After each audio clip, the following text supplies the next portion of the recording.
perspective on Carson Wentz right now? Well, right now, Carson Wentz seems like a quarterback that has lost his way. And so I just feel like he's in a situation where he's got to try to have a better second act. And I think a fresh start would do him a whole lot of good. You heard what Chris Long just said. He thinks the relationship is broken and it's irreparable. And so I think it makes a lot of sense for the Philadelphia Eagles to move on from Carson Wentz. And now it's just about Howie Roseman being able to extract maximum value, because he's going to need that draft capital to rebuild his roster. So I just feel like they're at a crossroads right now, and based on the situation in Philly, being a team that's rebuilding, it makes sense to deal Carson Wentz. Well, yeah, and so value is a complicated question, right, Yates? I mean, at some point it felt like, to me, like the Eagles thought they were going to get a Matt Stafford-like return in a trade for Carson Wentz, when in reality they have an asset that is a lot more similar to Jared Goff and that side of that trade. So what does value look like in a deal here? No question, Greeny. I'm so glad you mentioned the Stafford trade, because that to me feels like an incredibly important piece of context, is that Philly may be trying to maximize its leverage with Carson Wentz, using the idea that a potential franchise quarterback in Carson Wentz, and I say potential very carefully because we know that he was a broken player in 2020, should command a lot of value in a trade.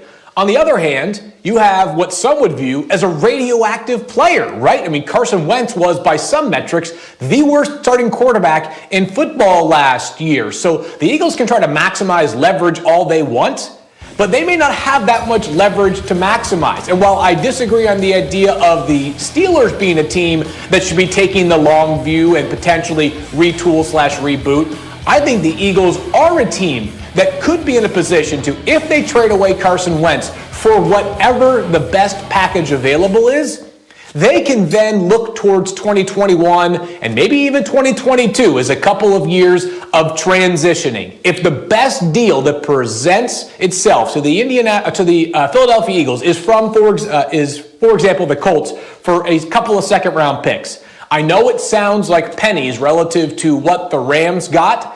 What the Lions got in the Jared Goff, Matthew Stafford trade, but I would do it. A future that includes Carson Wentz in Philadelphia is untenable to me. You have to get the best offer, even if it is not close to what you imagine that best offer would have been days after the Stafford-Goff exchange took place. Absolutely. They're looking at that from the wrong side. And so Indianapolis is the place everyone seems to be pointing to. Chris Canty, put Carson Wentz as the starting quarterback of the Indianapolis Colts next year. What are they? I think they're a team that can win a playoff game. And I know people are saying, well, win a playoff game? Win a playoff game. Well, they got into the playoffs this past year. They were one drive away from winning a playoff game last year. It was very close. But you're talking about a team that has a top 10 offense, a top 10 defense, and a really strong offensive line that allowed the second fewest sacks in the NFL. One of the biggest issues with Carson Wentz is his inability to stay healthy, the inability to get himself out of trouble. So that offensive line mitigates that to some degree. And you remember when Carson Wentz had success back in 2017, Frank Reich was a part of the coaching staff in Philadelphia. So if anybody can get it out of him, it would be him. So why are they not better than that? Why are they not a legit AFC? We don't know what Carson Wentz is. I don't think he's the quarterback that led the league in sacks and interceptions, but I also don't think he's as good as the guy that led his team to a 13-3 record and won the Super Bowl in 2017. So I think it's somewhere in the middle, and because of that is why I would put a cap on what the Colts could be coming up this season. Yates, Colts is the team that we keep hearing, and I know that you did this quarterback preview we'll get to later. You expect him to go to the Colts. The other one that we hear is the Bears. What is your sense of when this thing plays out with Wentz and where it ultimately goes? Yeah, I think we know it'll take place before the third day of the league year, which is March 20th, the day he has a $10 million roster bonus due. It'll be much sooner than that, though, Greeny. I think we've reached the point where negotiations remain underway. I think the Colts continue to make the most sense. I'm actually more bullish on the Colts with Carson Wentz than Chris is if they do acquire him in a trade. And I don't know what the exact percentage is that Carson Wentz can rediscover the skill set and the player he was from 2017 to 2019. But I think if there's a place where he can do it most likely, it's the Colts. There's the familiarity with Frank Reich, his former offensive coordinator, now the Indianapolis head coach. And I'll just say this. Maybe this is too much of a generality, but it feels like basically every player Indy has acquired over the past few years has maximized his own value within that culture. I believe that if the Colts acquired Carson Wentz, they could win at least a playoff game and be in the mix in the AFC next year. Yeah, I think if they get Carson Wentz and all they do is win one playoff game, I think many people, myself included, would consider that a disappointing outcome. All right, let's get to the quarterback everyone. A legend with that franchise.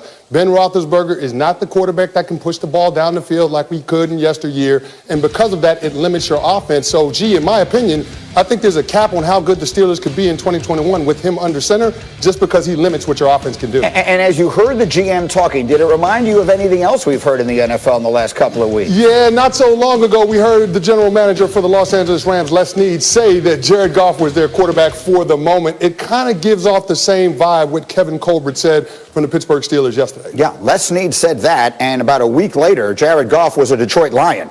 We're not suggesting that's on the verge of happening here with Ben, but you never know. All right, let's go to Field on this here as we're working with D. Wood's Signal. Field, what is your perspective on this and on Roethlisberger, on the money and the option here that we might be seeing the end of an extremely successful era?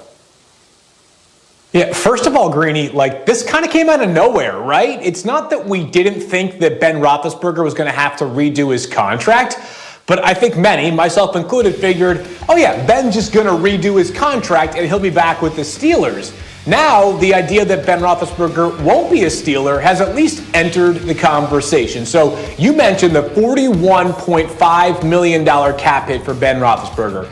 He's going to count no matter what, $22.5 million for the Steelers this year. This problem is somewhat self-inflicted by the Steelers because they've been pushing his cap hit further and further and further down the road until this year. But they also had no control over the COVID-19 pandemic.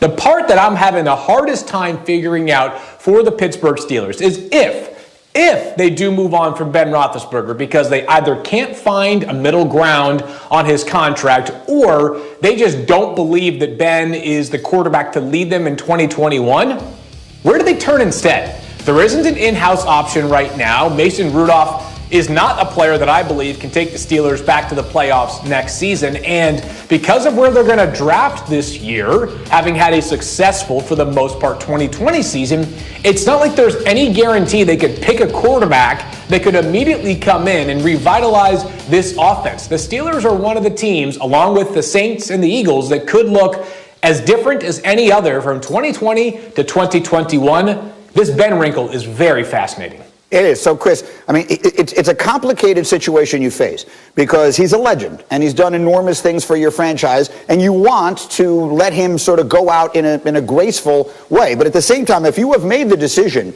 that with Roethlisberger, your future has a limit, then maybe the key is to start moving on as quickly as possible. The franchises have to balance that, and this is a complicated one. No, it is complicated, but I think it's a situation where they got to go ahead and rip the Band-Aid off because they can't move this program forward with Ben Roethlisberger being on this team because, as I mentioned before, he's a limited quarterback. In throws of 20 yards down the field or more, an adjusted completion percentage, Ben Roethlisberger among starters ranked 27th, which is right behind Jared Goff and right in front of Andy Dalton. That's where you don't want to be if you're the Pittsburgh Steelers. So at some point, you're going to have to move off of him, and it just feels like this is the opportunity that you have to do that in. It doesn't feel great, but you can't let Ben Roethlisberger cost you the potential free agents that you'd like to keep in Pittsburgh. Well, I get that part of it, and that is they have to figure out money for a bunch of other guys, including some big names on defense that they'll have to pay. But it's easy to say move on. It's complicated, as Field is saying, to say move on to whom? This is not a team that rebuilds. They reload on the fly. So if not Ben next year, then who? Well, I think you have to look at Mason Rudolph and Dwayne Haskins and see what you have there in a competition. But it's not going to be a pretty picture. It's not going to be a simple answer for Kevin Colbert. It's an ugly situation, but you also have to remember what is going to be the identity of your team moving forward. It's going to be on the defensive side of the ball. You'd like to hold on to some of those stalwarts that you have. Bud Dupree, a free agent that's impending. T.J. Watt, they're going to have to address his contract. I would want to hang on to those guys more so than pay Ben Roethlisberger to be my quarterback. Haskins is 2 years removed from being a high first-round pick in the NFL draft. He's a fascinating